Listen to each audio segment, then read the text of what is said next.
जय श्री कृष्णा, राधे राधे। आप सभी भक्तों का आपके अपने YouTube चैनल श्री कृष्ण दीवानी में हार्दिक स्वागत है।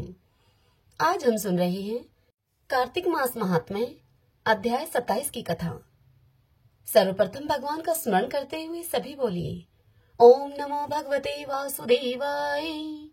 ओम श्री राधा कृष्णाभ्याम नमो नमः। राजा पृथु ने भीष्म पंचक व्रत का महात्म्य जानने की इच्छा एक बार नारद जी से प्रकट की।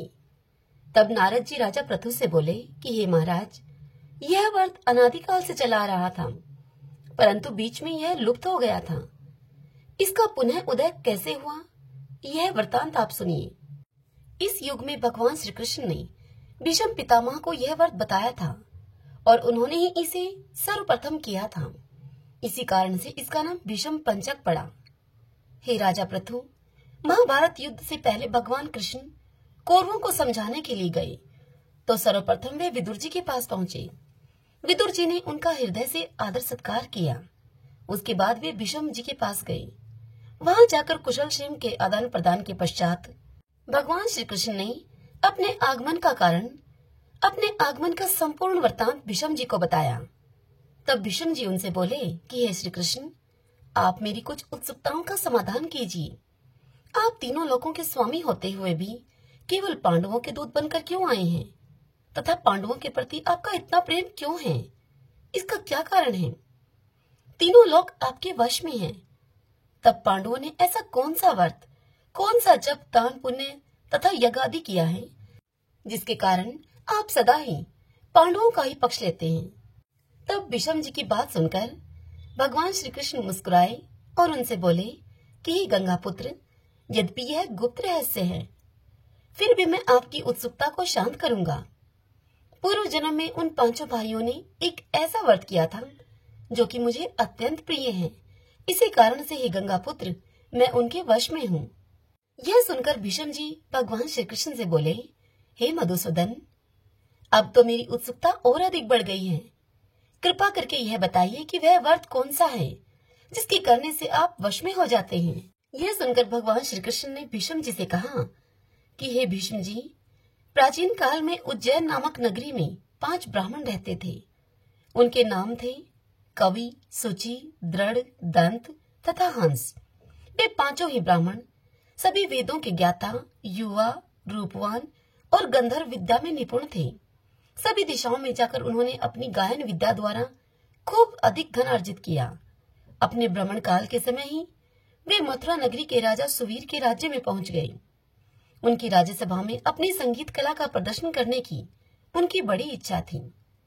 4 दिन उपवास करके वे परम पवित्र यमुना जी में स्नान करते रहे और फिर उन्होंने किसी से राजा के संबंध में जानकारी प्राप्त की। तब उन्हें पता चला कि राजा की एक कादम्बरी नाम की भोग पत्नी, जो कि संगीत विद्या में निपुण और मधुर गायन करने वाली है, नित्य केवल राजा के मनोरंजन के लिए ही वह नृत्य और गायन करती है। उसका रूप, लावण्य एवं यौवन अद्वितीय है। यह सुनकर वे पांचों उस स्थान पर पहुंच गए जहां से कि कादम्बरी के नृत्य और गायन के स्वर सुनाई देते थे। तदंतर वे राजा के पास आने जाने वालों के मध्य खड़े होकर इस प्रकार से कहने लगे। वे बोले, बड़े दुख और आश्चर्य की बात है कि यहाँ के राजा के पास दक्ष संगीत कला एवं गायन का कोई ज्ञाता नहीं है। कादम्बरी के नृत्य करते समय बजने वाली वीणा के तार तक कसे नहीं हुए हैं। अब यह बात उनकी राजा के कानों तक भी जा पहुंची। तब राजा ने उन पांचों को वहां बुलवाया जहां पर कादम्बरी का नृत्य हो रहा था। उन पांचों ने वहां पहुंचकर राजा को आशीर्वाद दिया और अपने अपने आसनों पर वे बैठ गए। कादम्बरी ने उन्हें संगीत एवं नृत्य विद्या में प्रवीण समझकर उनके सम्मान में अपना एक अति विशिष्ट नृत्य प्रस्तुत किया। हे गंगा पुत्र भीष्म, जब उसने चक्र में ताल दी तब ब्राह्मणों ने उसे रोका। कादम्बरी ने चक्र छोड़कर ताल का यथायोग्य प्रति उत्तर दिया, किंतु चक्र खंडित न किया। कादम्बरी की इस कला एवं उसके रूप माधुर्य पर वे पांचों ब्राह्मण अब मोहित हो गए। कादम्बरी भी उन पांचों के गुणों पर मोहित हो गई।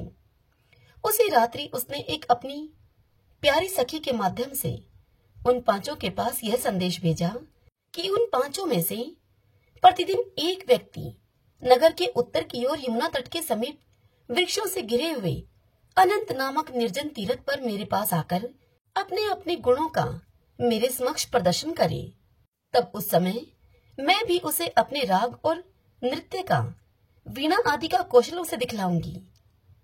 ब्राह्मण कला प्रेमी एवं गुणवंत संगीतकार तो थे ही, और कादम्बरी से वे प्रभावित भी थे। अतः उन्होंने इस संदेश के प्रति स्वीकृति दे दी। भगवान श्री कृष्ण आगे भीष्म जी से कहते हैं कि हे भीष्म जी, मेरा एक भक्त था, दुष्ट संगति के भय से गांव से दूर वहां आकर रहता था। वह उन दिनों वह भीष्म पंचक व्रत कर रहा था और उसी देवालय में वह मेरा पूजन करता था। कार्तिक शुक्ल पक्ष की एकादशी के दिन उन 5 ब्राह्मणों में से सबसे बड़ा कवि नाम का भाई उस देवालय में आया। कादम्बरी भी उस समय वहां पर पहुंच गई। वहां मेरे भक्त ने जिस प्रकार मेरा पूजन किया, कवि नामक उस ब्राह्मण ने भी वैसे ही मेरा पूजन किया। इसके बाद वीणा लेकर उसने गायन आरंभ कर दिया। मेरा भक्त क्योंकि अपने मन पर विजय प्राप्त कर चुका था, इसलिए गायन और कादम्बरी के नृत्य को देखकर भी उसे लेश मात्र भी क्रोध नहीं आया। प्रातःकाल होने पर मेरे भक्त ने गोबर से आचमन किया। कवि नामक उस ब्राह्मण ने भी उसे देखकर गोबर से आचमन किया। कादम्बरी अपने महल को जा चुकी थी। हे गंगापुत्र भीष्म, मेरे भक्त की संगति, रात्रि जागरण और मेरा श्रद्धा से पूजन करने से उन 5 ब्राह्मणों के बड़े भाई कवि के समस्त पाप नष्ट हो गए। अतः द्वादशी के दिन वह अपना समस्त द्रव्य दान करके विरक्त हो गया। अब दूसरे दिन शेष बचे हुए 4 ब्राह्मणों में से दूसरा भाई, जिसका नाम सुचि था, वह आया। तब उसने भी मेरे ब्रह्मचारी भगत की भांति देखा देखी करके उसी प्रकार मेरा पूजन किया। फिर रात्रि भर कादम्बरी के साथ नृत्य गायन करके सुबह उसने गोमूत्र का आचमन किया और उसके बाद अपने बड़े भाई की भांति ही उसने अपना समस्त धन दान कर दिया और वह सन्यासी हो गया। उसने यह निश्चय किया कि जिस प्रकार कादम्बरी के नृत्य गायन एवं रूप लावण्य को देखकर ब्रह्मचारी भगत का मन चलायमान नहीं हुआ, उसी प्रकार मुझे भी अपने मन को वश में करना चाहिए। हे भीष्म जी, इसी प्रकार से शेष बचे हुए ब्राह्मणों में से त्रयोदशी तिथि को दृढ़ नामक भाई, चतुर्दशी को दंत नामक और पूर्णिमा को हंस भी वहां पर आया। उन्होंने भी अपने भाइयों की भांति पूजन करके रात्रि भर नृत्य और गायन किया और दूसरे दिन वे विरक्त हो गए। उनमें से दृढ़ ने गौ दुग्ध का आचमन किया। दंत ने ब्रह्मचारी भगत के घी के आचमन करने के बाद जो घी बचा था, फिर दंत ने उसी घी से भगवान को आचमन किया और हंस नाम वाले छोटे भाई ने ब्रह्मचारी को प्रणाम करने के बाद यमुना में स्नान करके आंवले के वृक्ष के नीचे श्राद्ध कर्म किया। इस प्रकार 5 भाइयों ने एक एक दिन का व्रत किया। हे गंगा पुत्र, कार्तिक मास में हमारा पूजन एवं दान पुण्य करने से करोड़ों यज्ञों के समान फल प्राप्त होता है। उधर जब राजा को कादम्बरी के हर दिन महल से जाने का समाचार मिला, तो उसने उसे महल में बंद कर दिया। कार्तिक मास में हमारे समक्ष नृत्य गायन करने के फलस्वरूप ही अपने अगले जन्म में कादम्बरी द्रौपदी बनी। हंस नाम वाला ब्राह्मण आंवले के नीचे श्राद्ध आदि कर्म करने के कारण युधिष्ठिर हुआ। एकादशी जागरण करने के कारण कवि ब्राह्मण अर्जुन बना, सुचि ब्राह्मण सहदेव बना, दंत ब्राह्मण नकुल बना और दृढ़ नाम वाला ब्राह्मण भीम हुआ। हे भीष्म जी, पूर्व जन्मों में पांडवों के द्वारा किए गए इस व्रत के कारण ही मैं उनकी वशीभूत हुआ हूँ। नारद जी आगे इस कथा को सुनाते हुए राजा पृथु से कहते हैं कि हे राजन, कलाकार को संयमी और आस्थावान होना चाहिए। उन 5 ब्राह्मणों में यही गुण था। श्रीमन नारायण नारायण हरि हरि, भजमन नारायण नारायण हरि हरि। सूत जी ऋषियों से बोले कि हे मुनियों, अब मैं आपको प्रबोधनी एकादशी का वृतांत कहता हूँ। एक बार नारद जी ने ब्रह्मा जी से इस दिन का महत्व पूछा। तब ब्रह्मा जी बोले कि हे नारद, लक्ष्मी जी के शयन से उठने के 12 दिनों के बाद भगवान विष्णु कार्तिक के शुक्ल पक्ष की एकादशी को शयन के बाद उठते हैं, इसीलिए इसे प्रबोधनी एकादशी भी कहा गया है। इस एकादशी को व्रत करने से अनंत फल की प्राप्ति होती है तथा अनेक जन्मों के पाप नष्ट हो जाते हैं। चातुर्मास का जो व्रत होता है वह इसी दिन समाप्त होता है। आगे ब्रह्मा जी नारद से कहते हैं कि हे पुत्र, जिस प्रकार सभी एकादशियों का व्रत होता है उसी प्रकार इस एकादशी का भी व्रत करें। व्रत करने वाले को ओम नमो भगवते वासुदेवाय इस मंत्र का जप एवं रात्रि जागरण करना चाहिए। इस प्रकार करने से वर्ष की सभी एकादशियों का फल प्राप्त होता है। हे महर्षि, इस एकादशी का व्रत सर्व सिद्धिदायक एवं मोक्ष प्रदायक है। इस दिन भगवान के जागने के उपलक्ष्य में विशेष पूजन एवं उत्सव आदि भी करना चाहिए। इस व्रत के साथ ही विषम पंचक व्रत करने वाले तो प्रभु के विशेष प्रिय पात्र बन जाते हैं। हे नारद, प्रबोधनी का महात्म्य पापों का नाश, पुण्य की वृद्धि तथा उत्तम बुद्धि वाले पुरुषों को मोक्ष प्रदान करने वाला है। समुद्र से लेकर सरोवर तक जितने भी तीर्थ हैं, वे सभी अपने महात्म्य की तभी तक गर्जना करते हैं जब तक कि कार्तिक मास में भगवान विष्णु की प्रबोधनी एकादशी की तिथि नहीं आ जाती। प्रबोधनी एकादशी को एक ही उपवास कर लेने से मनुष्य 1000 अश्वमेध तथा 100 राजसूय यज्ञ का फल पा लेता है। हे बेटा नारद, जो दुर्लभ है, जिसकी प्राप्ति असंभव है तथा जिसे त्रिलोकी में किसी ने नहीं देखा है, ऐसी वस्तु के लिए भी याचना करने पर प्रबोधनी एकादशी उसे दे देती है। भक्ति पूर्वक उपवास करने पर मनुष्यों को हरि प्रबोधनी एकादशी ऐश्वर्य, संपत्ति, उत्तम बुद्धि, राज्य तथा सुख प्रदान करती है। हे पुत्र नारद, मेरु पर्वत के समान जो भी बड़े बड़े पाप हैं, उन सबको यह पाप नाशनी प्रबोधनी एकादशी एक ही उपवास से भस्म कर देती है। पहले के हजारों जन्मों में जो भी पाप किए गए हैं, उन्हें प्रबोधनी एकादशी की रात्रि का जागरण रुई के ढेर की भांति भस्म कर डालता है। जो लोग प्रबोधनी एकादशी का मन से ध्यान करते हुए तथा जो इसके व्रत का अनुष्ठान करते हैं, उनके पितर नरक के दुखों से छुटकारा पाकर भगवान विष्णु के परम धाम को चले जाते हैं। हे नारद, अश्वमेध यज्ञ करने के बाद भी जिन फल की प्राप्ति कठिन होती है, वह प्रबोधनी एकादशी को जागरण करने मात्र से अनायास ही मिल जाते हैं। संपूर्ण तीर्थों में नहाकर स्वर्ण और पृथ्वी का दान करने से जो फल मिलता है, वह श्री हरि के निमित्त जागरण करने मात्र से मनुष्य प्राप्त कर लेता है। जैसे मनुष्य के लिए मृत्यु अनिवार्य है, उसी प्रकार धन संपत्ति मात्र भी क्षणभंगुर है। ऐसा समझकर एकादशी का व्रत करना चाहिए। तीनों लोकों में जो कोई भी तीर्थ संभव है, वे सब प्रबोधनी एकादशी का व्रत करने वाले मनुष्य के घर में मौजूद रहते हैं।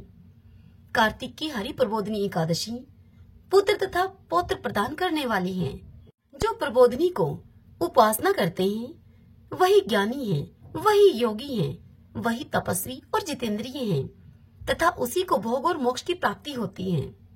हे बेटा नारद, प्रबोधनी एकादशी को भगवान विष्णु के उद्देश्य से मनुष्य जो स्नान, दान, जप और होम करता है, वह सब अक्षय होता है।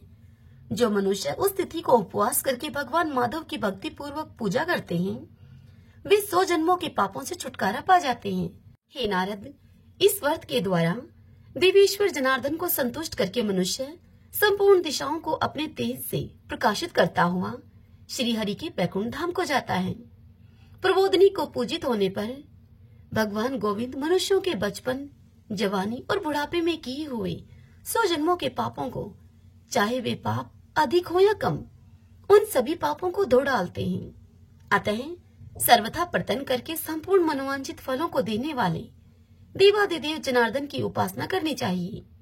हे बेटा नारद, जो भगवान विष्णु के भजन में तत्पर होकर कार्तिक में पराय अन्न का त्याग करता है, वह चंद्रायण व्रत का फल पाता है। जो प्रतिदिन शास्त्रीय चर्चा से मनोरंजन करते हुए कार्तिक मास व्यतीत करता है, वह अपने संपूर्ण पापों को जला डालता है और 10,000 युगों का फल प्राप्त करता है। कार्तिक मास में शास्त्रीय कथा के कहने सुनने से भगवान मधुसूदन को जैसा संतोष होता है, वैसा उन्हें यज्ञ, दान अथवा जप आदि करने से भी नहीं होता। जो शुभ कर्म प्रायण पुरुष कार्तिक मास में 1 या आधा श्लोक भी भगवान विष्णु की कथा बाँचते हैं, उन्हें 100 गौदान का फल मिलता है। हे महामुनि नारद, कार्तिक में भगवान केशव के सामने शास्त्र का स्वाध्याय तथा श्रवण करना चाहिए। हे मुनिश्रेष्ठ, जो कार्तिक में कल्याण प्राप्ति के लोभ से श्री हरि की कथा का प्रबंध करता है, वह अपनी 100 पीढ़ियों को तार देता है। जो मनुष्य सदा नियम पूर्वक कार्तिक मास में भगवान विष्णु की कथा सुनता है, उसे सहस्त्र गौदान का फल मिलता है। जो प्रबोधिनी एकादशी के दिन श्री विष्णु की कथा का श्रवण करता है, उसे 7 द्वीपों से युक्त पृथ्वी दान करने का फल प्राप्त होता है। मुनिश्रेष्ठ नारद, जो भगवान विष्णु की कथा को सुनकर अपनी शक्ति के अनुसार कथावाचक की पूजा करते हैं, उन्हें अक्षरलोक की प्राप्ति होती है। हे पुत्र नारद, जो मनुष्य कार्तिक मास में भगवत संबंधी गीत और शास्त्रीय विनोद के द्वारा समय बिताता है, उसकी पुनरावृत्ति मैंने नहीं देखी है। हे मुनि नारद, जो पुण्य आत्मा पुरुष भगवान के समक्ष गान, नृत्य, वाद और श्री विष्णु की कथा करता है, वह तीनों लोकों के ऊपर विराजमान होता है। कार्तिक की प्रबोधिनी एकादशी के दिन बहुत से फल फूल, कपूर, अर्गजा और कुमकुम के द्वारा श्री हरि की पूजा करनी चाहिए। एकादशी आने पर धन की कंजूसी नहीं करनी चाहिए, क्योंकि उस दिन दान आदि करने से असंख्य पुण्य की प्राप्ति होती है। प्रबोधिनी को जागरण करने के समय शंख में जल लेकर फल तथा नाना प्रकार के द्रव्यों के साथ श्री जनार्दन को अर्घ्य देना चाहिए।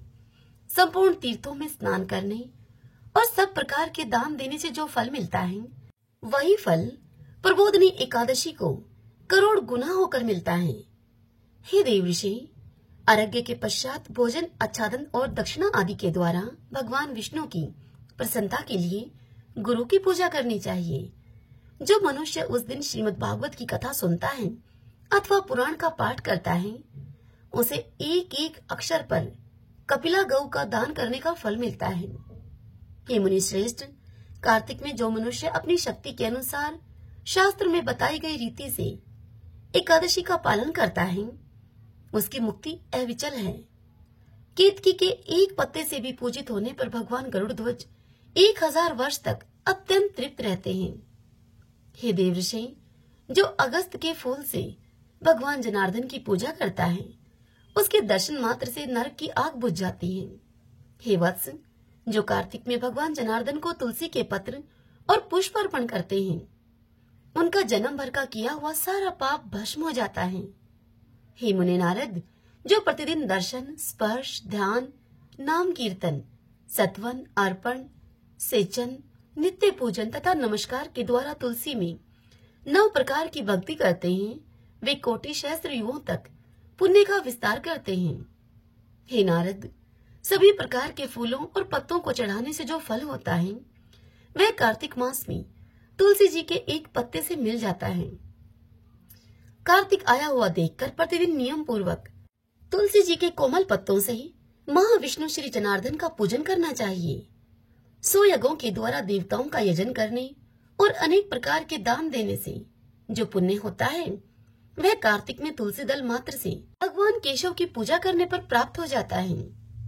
श्रीमन नारायण नारायण हरि हरि, भजमनि नारायण नारायण हरि हरि। सभी बोलिए विष्णु भगवान की जय। ओम नमो भगवते वासुदेवाय। भगतजनों, सबसे पहले तो मैं कल के वीडियो में हुई त्रुटि के लिए आपसे क्षमा चाहती हूँ। मेरा गला पिछले कई दिनों से खराब है। यदि आपके पास कुछ घरेलू नुस्खे और उपाय हो तो मुझे जरूर बताइए। आज एकादशी है। कार्तिक मास की कुछ विशेष कथाओं का आज हम श्रवण करेंगे। यह कथा भीष्म पितामह ने युधिष्ठिर को सुनाई थी। एक बार लक्ष्मी जी ने मनोहर रूप यानी कि बहुत ही अद्भुत रूप धारण करके गौओं के एक झुंड में प्रवेश कर लिया और उनके इस सुंदर रूप को देखकर गायों ने उनसे पूछा कि देवी, आप कौन हैं और कहां से आई हैं? आप पृथ्वी की अनुपम सुंदरी लग रही हैं। आखिर तुम कौन हो और तुम्हें कहां जाना है? तब लक्ष्मी जी ने विनम्रता पूर्वक गायों से कहा कि तुम्हारा कल्याण हो। असल में मैं इस जगत में अर्थात संसार में लक्ष्मी के नाम से प्रसिद्ध हूँ और सारा जगत मेरी कामना करता है, मुझे ही पाना चाहता है। मैंने दैत्यों को छोड़ दिया था और इसीलिए वे सदा के लिए नष्ट हो गए। इतना ही नहीं, मेरे आश्रय में रहने के कारण इंद्र, सूर्य, चंद्रमा, विष्णु, वरुण तथा अग्नि आदि समस्त देवता सदा के लिए आनंद भोग रहे हैं। इतना कहकर उन गायों से देवी लक्ष्मी कहने लगी कि जिनके शरीर में मैं प्रवेश नहीं करती वे सदैव नष्ट हो जाते हैं और अब मैं तुम्हारे शरीर में ही निवास करना चाहती हूँ। यह सुनकर गायों ने कहा कि लक्ष्मी, तुम तो बड़ी चंचल हो, इसीलिए तुम कहीं किसी स्थान पर ठहरती नहीं हो। इसके अलावा तुम्हारा बहुतों के साथ भी एक सा ही संबंध है, इसीलिए हमें तुम्हारी इच्छा नहीं है। तुम्हारी जहां भी इच्छा हो तुम वहां चली जाओ। तुमने हमसे बात की, बस इतने में ही हम अपने आप को कृतार्थ मानती हैं।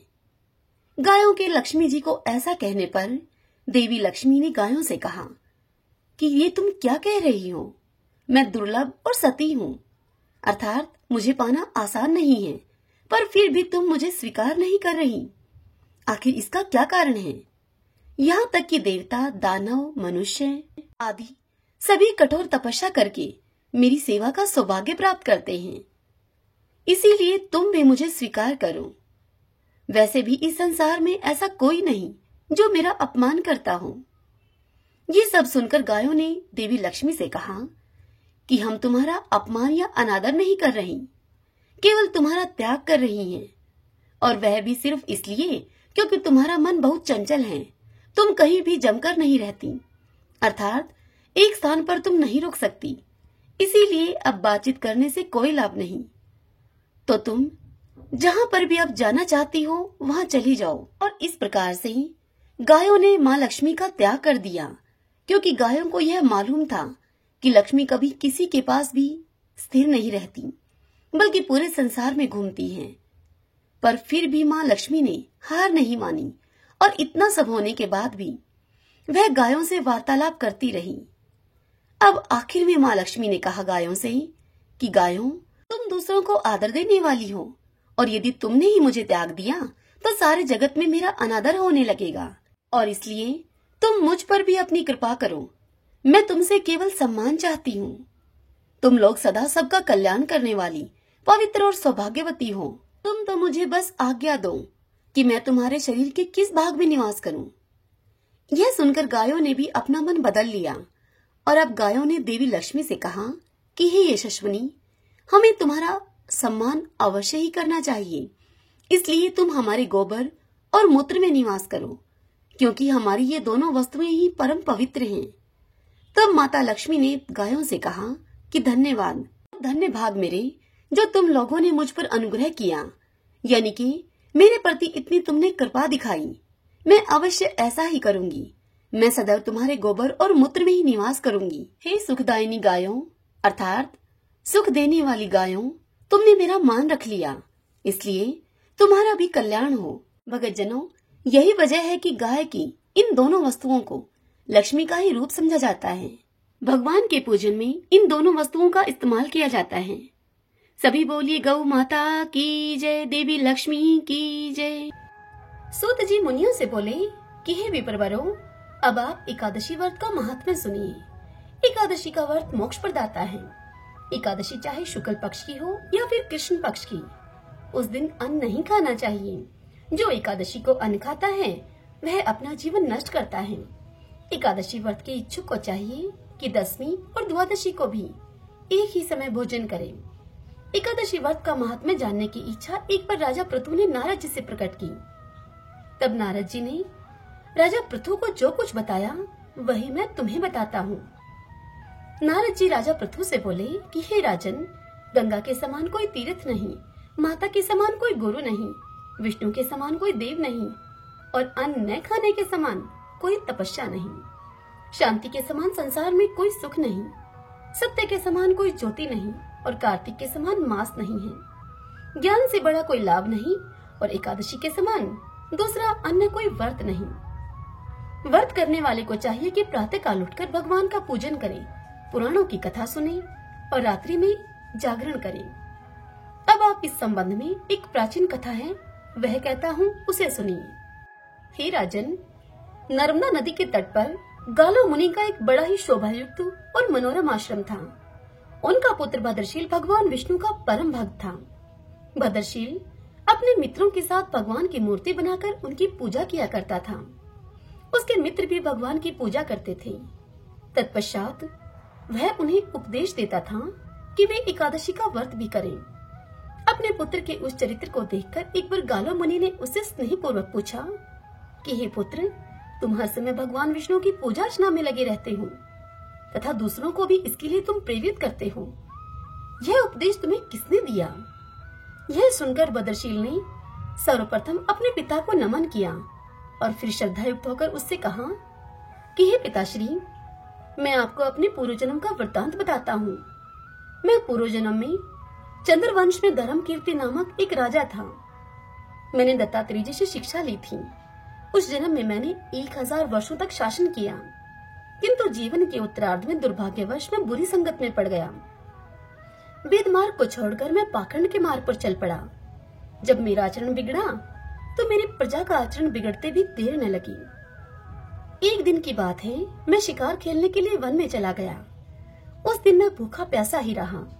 घूमते घूमते मैं नर्मदा नदी के तट पर आ पहुंचा। संयोगवश उस दिन एकादशी की तिथि थी। वहां अनेक वैष्णव भक्त भगवान का कीर्तन कर रहे थे। मैं भूखा प्यासा वहीं पर पड़ा रहा और रात्रि भर उनका कीर्तन सुनता रहा, क्योंकि भूख के कारण मुझे नींद तो आ न रही थी। इधर प्रातः होने पर उनका कीर्तन समाप्त हुआ और उधर मेरे प्राण निकल गए। यमदूत मुझे लेकर अब चित्रगुप्त जी के पास जा पहुंचे। चित्रगुप्त ने कहा कि मैंने बहुत सारे पाप किए हैं, किंतु एकादशी के व्रत के बाद चूंकि मेरे प्राण निकले हैं, इस कारण से मैं सभी पापों से मुक्त हो गया हूँ। यह सुनते ही स्वयं यमराज ने मुझे प्रणाम किया और फिर अपने दूतों को बताया कि एकादशी का व्रत करते हुए जिसके भी प्राण निकले हों, वह मनुष्य स्वर्ग का अधिकारी होता है। जो कोई अनजाने में भी एकादशी का व्रत करता है, उसके सभी पाप नष्ट हो जाते हैं। इसके बाद हे पिताश्री, मुझे एक सुंदर विमान में बैठाकर स्वर्ग भेज दिया गया।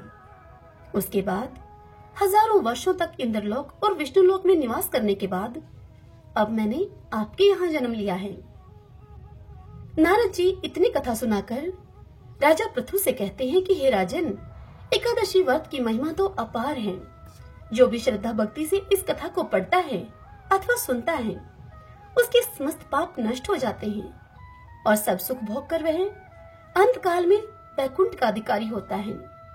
श्रीमन नारायण नारायण नारायण, श्रीमन नारायण नारायण नारायण। बार गणेश जी एक छोटे बालक के रूप में चिमटी में चावल और चमचे में दूध लेकर निकले। वे हर किसी से यह कह रहे थे कि कोई मेरी खीर बना दो, कोई मेरे लिए खीर बना दो। तब एक बुढ़िया बैठी थी वहाँ। उसने कहा कि ला, मैं बना दूं तेरे लिए खीर। वह छोटा सा बर्तन चढ़ाने लगी चूल्हे पर। तब गणेश जी ने उससे कहा, दादी माँ, छोटी सी भगोनी मत चढ़ाओ। तुम्हारे घर में जो सबसे बड़ा चरु हो उसे ही चूल्हे पर चढ़ा दो। तब बुढ़िया माई ने वैसा ही किया और सबसे बड़ा बर्तन चूल्हे पर चढ़ा दिया। वह यह देखकर दंग रह गई कि वह तो बर्तन पूरा दूध से भर गया है। तभी गणेश जी ने बुढ़िया माई से कहा कि दादी माँ, मैं नहाकर आता हूँ। खीर थोड़ी देर में बनकर तैयार हो गई। खीर को तैयार हुई देखकर बुढ़िया माई के पोता पोती रोने लगे उस खीर को खाने के लिए। तभी बुढ़िया माई ने चूल्हे से खीर को उतारकर थोड़ी सी खीर चूल्हे में डालते हुए बोली कि गणेश जी, आपको भोग लगे, और फिर खीर के कटोरे भर भर कर अपने बच्चों को दे दिया। पड़ोसन यह सब ऊपर से देख रही थी।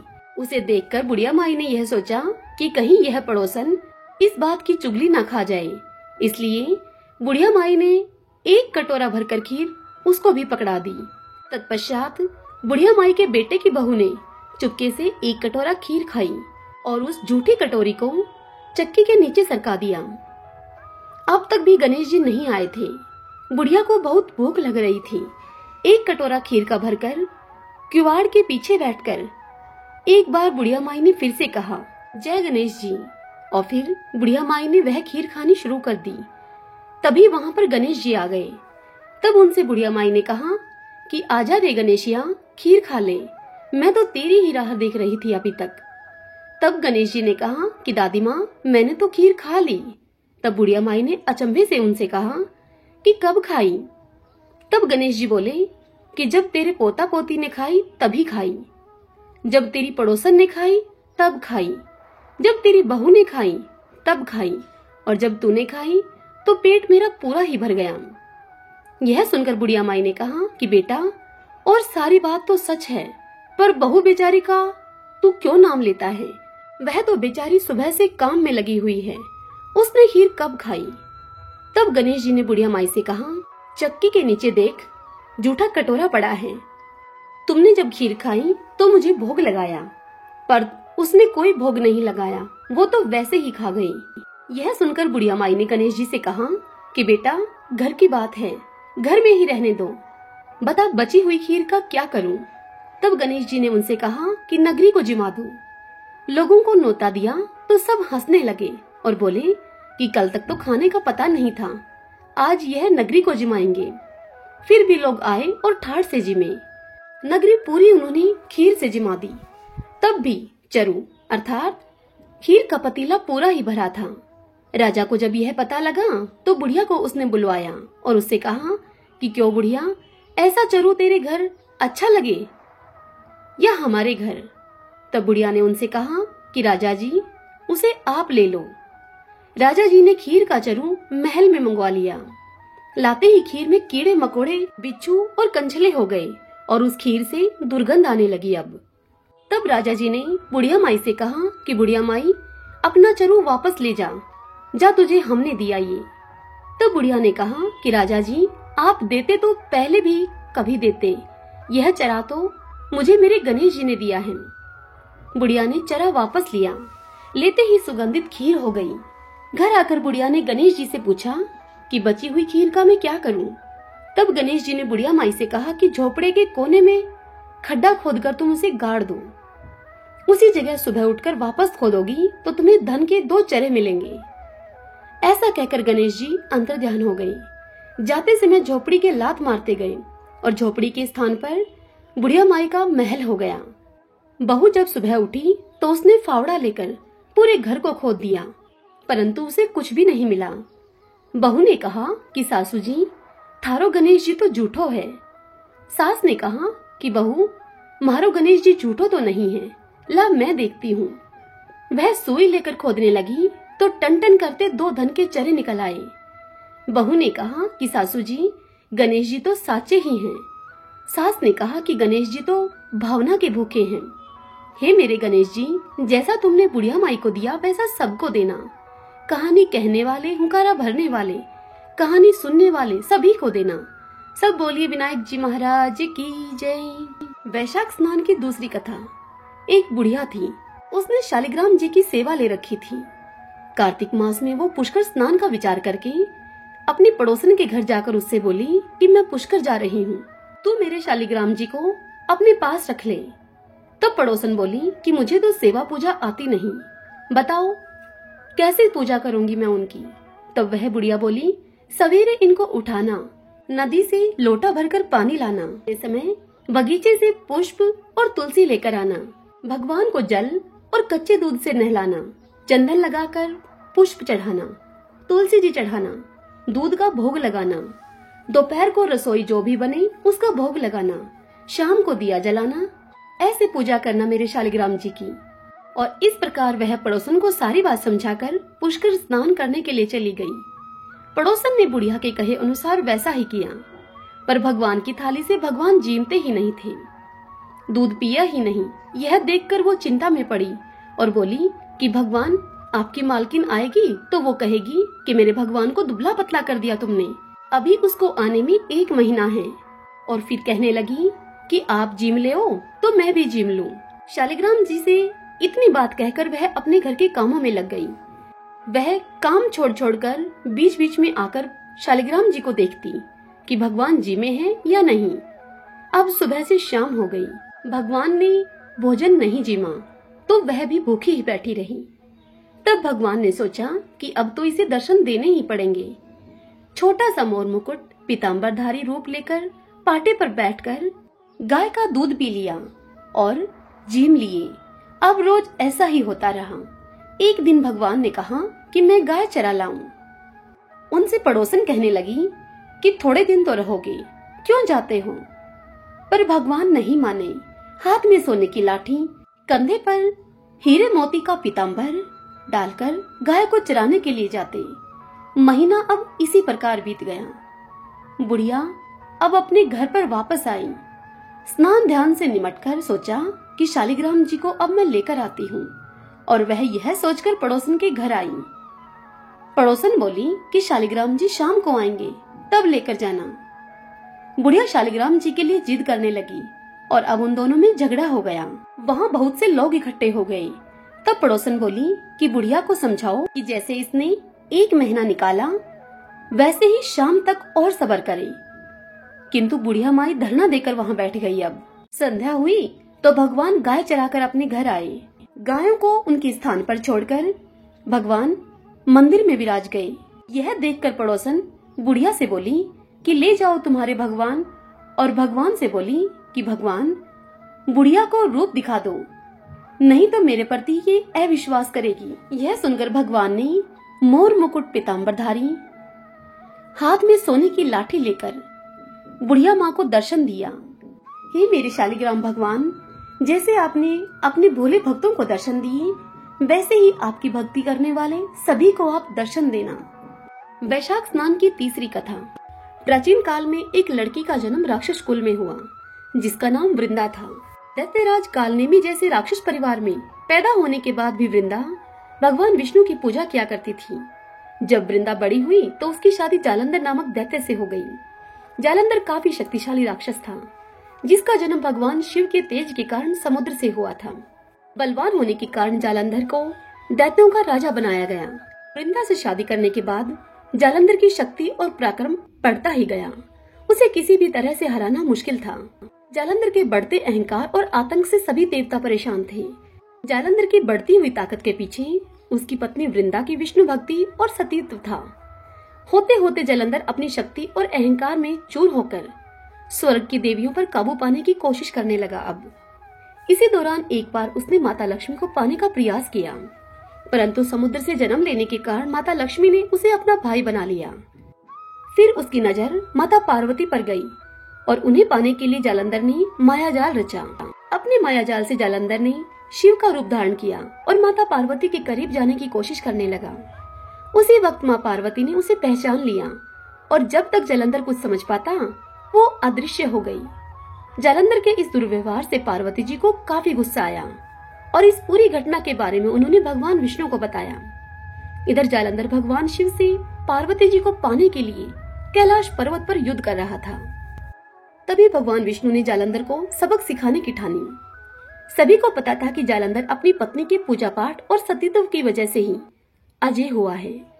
ऐसे में भगवान विष्णु ने जालंधर को हराने के लिए उसकी पत्नी का पतिव्रत धर्म भंग करने के लिए मायावी चाल चली। भगवान विष्णु एक साधु का रूप धारण करके वृंदा से वन में मिलने के लिए गए। उनके साथ 2 मायावी राक्षस भी थे, जिन्हें देखते ही वृंदा डर गई। तभी भगवान विष्णु ने उन दोनों राक्षसों का वृंदा के सामने ही वध कर दिया। वृंदा यह देखकर समझ गई कि ये कोई आम व्यक्ति नहीं है। उसी पल वृंदा ने साधु से अपने पति के बारे में पूछा। साधु बने हुए भगवान विष्णु ने अपनी माया शक्ति से 2 बंदर प्रकट किए। दोनों बंदरों के हाथ में जालंधर का सिर और धड़ था। यह देखते ही वृंदा बेहोश हो गई। कुछ समय के बाद होश में आने पर वो साधु से अपने पति को दोबारा जिंदा करने की प्रार्थना करने लगी। वृंदा की विनती सुनकर उसकी आंखों के सामने ही साधु ने अपनी माया से जालंधर के कटे हुए शरीर के हिस्सों को जोड़ दिया और स्वयं उस शरीर में समा गए। वृंदा को जरा सा भी अंदाजा नहीं था कि उसके साथ ऐसा छल किया गया है। जालंधर का रूप धारण किए हुए विष्णु जी को वृंदा अपना पति समझकर रहने लगी। वृंदा के ऐसा करने से उसका सतीत्व भंग हो गया, जिसके बाद जालंधर कैलाश पर्वत में युद्ध हार गया। जब वृंदा को यह सच पता चला तो उसने गुस्से में विष्णु भगवान को पत्थर बनने का श्राप दे दिया। इस घटना के बाद वृंदा स्वयं सती हो गई। जिस स्थान पर वह भस्म हुई वहां तुलसी का पौधा प्रकट हुआ। विष्णु भगवान वृंदा के पति भक्ति से प्रसन्न हुए और उन्होंने कहा कि हे वृंदा, तुम्हारी पति भक्ति देखने के बाद मुझे तुम प्रिय लगने लगी हो। अब सदैव तुम मेरे साथ तुलसी के रूप में रहोगी। तुम्हारे तुलसी रूप का जो भी व्यक्ति मेरे शालिग्राम के साथ विवाह कराएगा उसे 1000 गुना यश और पुण्य प्राप्त होगा। जिस भी मनुष्य के घर में तुलसी का वास होगा उस घर में कभी भी असमय यमदूत नहीं आएंगे। आगे भगवान ने कहा कि तुलसी के पौधे की पूजा करने वालों को गंगा और नर्मदा में स्नान करने के बराबर पुण्य प्राप्त होगा। संसार में चाहे कोई भी मनुष्य कितना भी दुष्ट क्यों न हो, कितने भी पाप क्यों न किए हों, मृत्यु के दौरान उसके मुख में तुलसी और गंगाजल अवश्य दिया जाएगा। इससे वह अपने पापों से मुक्त होकर वैकुंठ धाम को जाएगा। इसके अलावा जो व्यक्ति तुलसी और आंवले के पेड़ की छाया में पितरों का श्राद्ध करेगा, उसके पितरों को मोक्ष मिलेगा।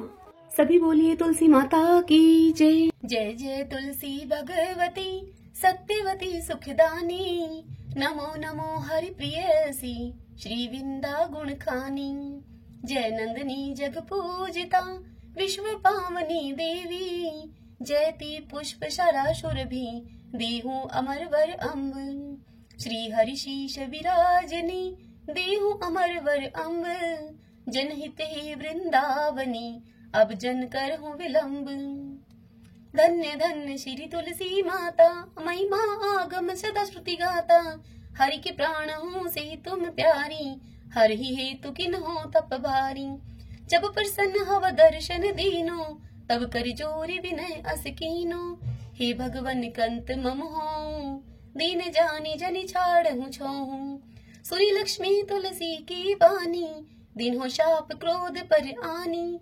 अश अयोग्य वर मांगन हारी, हो विटप तुम जड़ तनु धारी।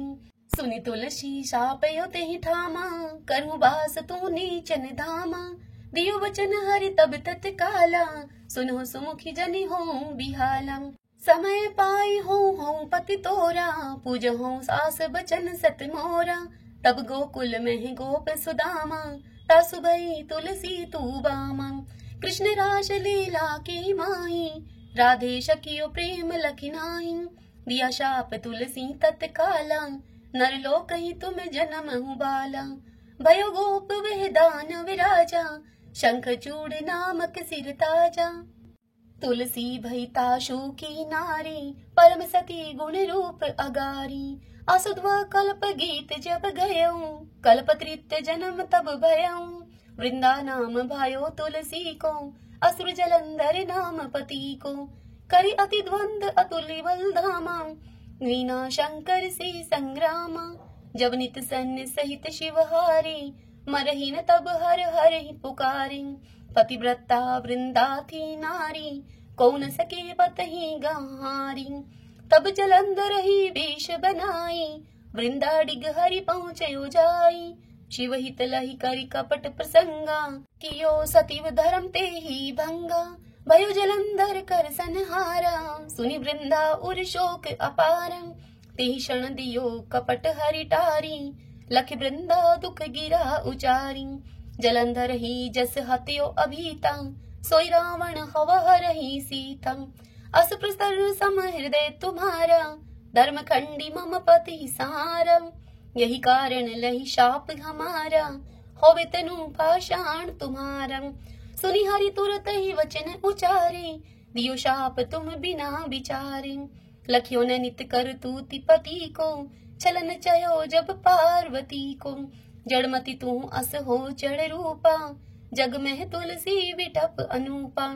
धर्म रूप हम शाली ग्रामा, नदी गंड की बीच ललामा। जो तुलसी दल हम ही चढ़ाई है, सब सुख भोग परम पद पाई है।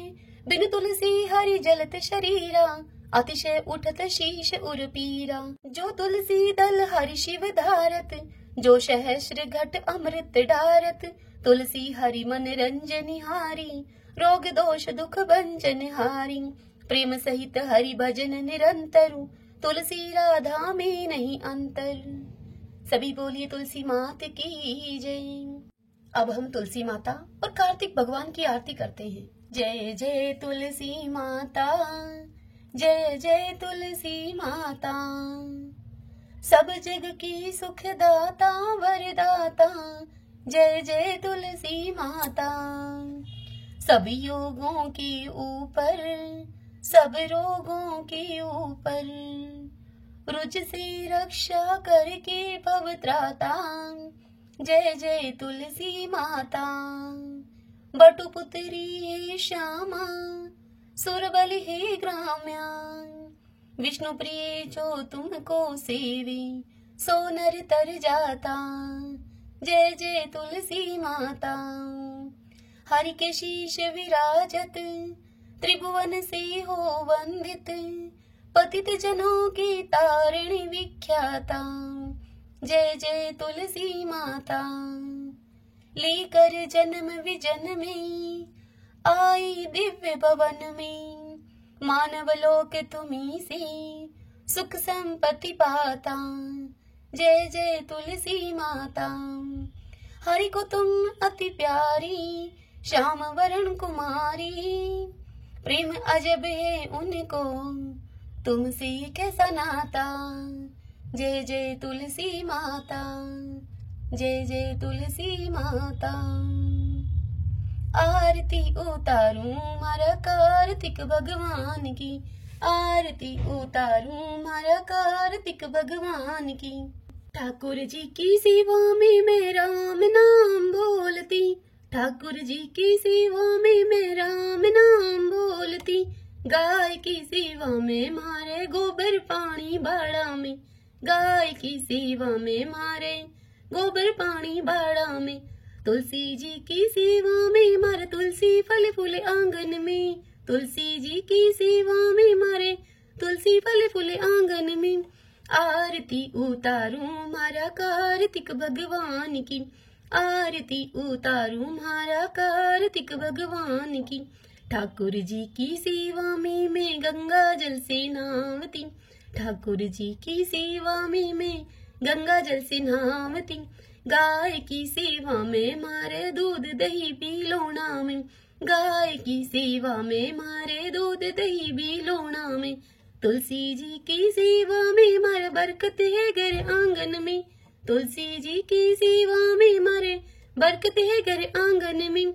आरती उतारूं मारा कार्तिक भगवान की, आरती उतारूं मारा कार्तिक भगवान की। ठाकुर जी की सेवा में तिलक लाग्यो मारा माथा में, ठाकुर जी की सेवा में तिलक लाग्यो मारा माथा में।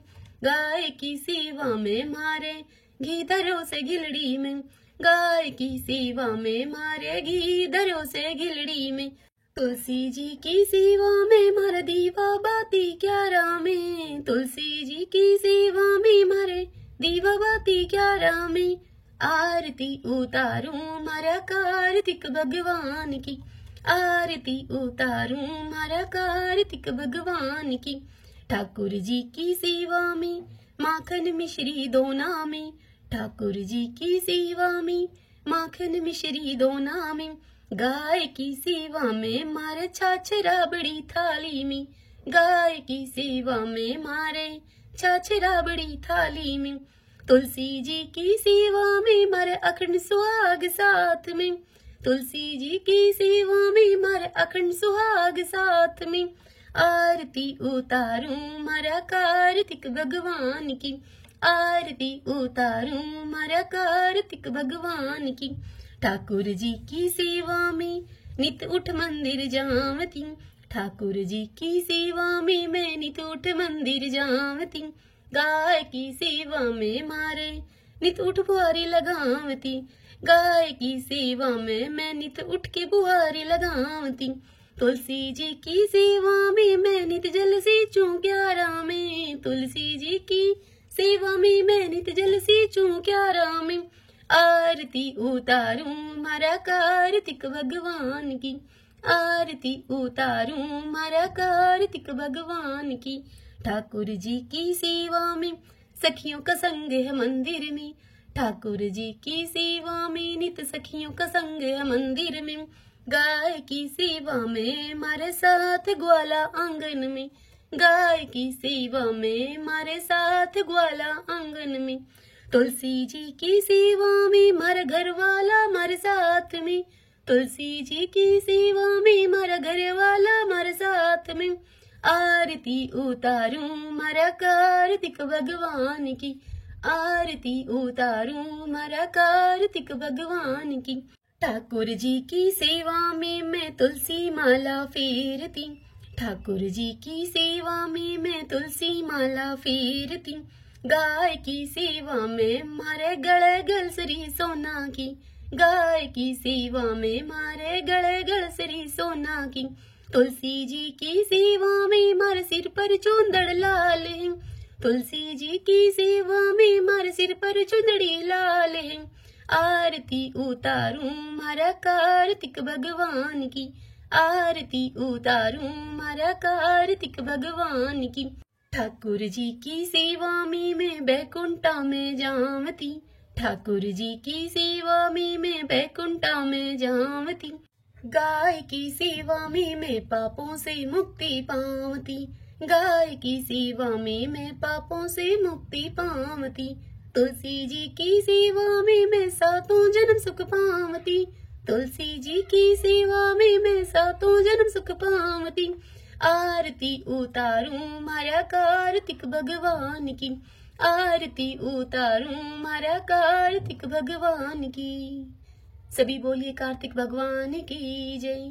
तुलसी माता की जय।